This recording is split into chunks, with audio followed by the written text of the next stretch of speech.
મૌનની તાકાત એટલી સરસ છે. એના ઉપરથી એક સુંદર વાત છે ભગવાન બુદ્ધની. જ્યારે ભગવાન બુદ્ધ વિચરણ માટે નીકળ્યા હતા અને એના ભક્તો એની સાથે હતા અને એ સંતો બધા સાથે જતા હતા, તો એક ભાઈ આવ્યા અને એ ભાઈએ એને જોઈને એટલું બધું હસવાનું સ્ટાર્ટ કર્યું અને એને જોઈને જેટલા લોકો સાથે હતા ને બધાને ગુસ્સો આવ્યો.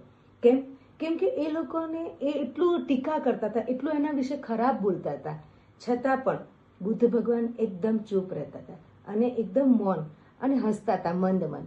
એ જોઈને એની સાથે એક વ્યક્તિ હતા ને, એને જોયું કે આ ભગવાન તમે કેમ હસો છો અને મને એટલો બધો ગુસ્સો આવે છે કે આટલું ખરાબ આપણા માટે બોલે છે અને તમે આવું કરો છો. તો ભગવાન તો બી મંદ મંદ હસ્યા અને ત્યાંથી એ ભક્ત છે ને એને એટલો ગુસ્સો આવ્યો એટલે કે હું નીકળી જાઉં. એને એમ કીધું કે મારે આ તમારી સાથે રહેવું નથી, મારે જતું રહેવું છે.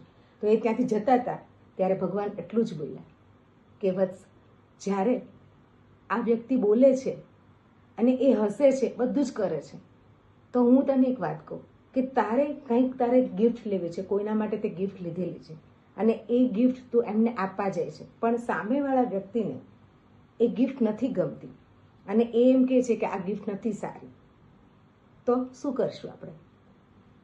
તો આપણે શું કરીએ છીએ કે એને નથી ગમતી તો એ ગિફ્ટ પાછી લઈ લઈએ છીએ, રાઈટ?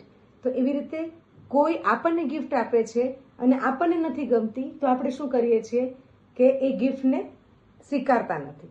તો નક્કી આપણે જ કરવાનું છે કે એ વ્યક્તિ જે બોલ્યો છે તો એ મને થોડું કીધું છે, મને ગમતું તું તો હું લઈશ, નહોતું ગમતું એટલે મેં ના લીધું. તો આવું જ જીવન છે. તો આ મૌન રહેવાની જે તાકાત છે અને આનાથી જ બુદ્ધ ભગવાને એકદમ ચૂપ રહીને સરસ રીતે સાર સમજાવ્યો છે. તો આવા આપણા જીવનમાં પણ કંઈ ને કંઈ થતું હોય છે. તો આપણે પણ બુદ્ધ ભગવાનની જેમ કંઈક ને કંઈક આપણને જે ગમતી વસ્તુ છે એ લેવાની છે, નથી ગમતી એને જતી કરવાની છે. જય શ્રી કૃષ્ણ. Thank you.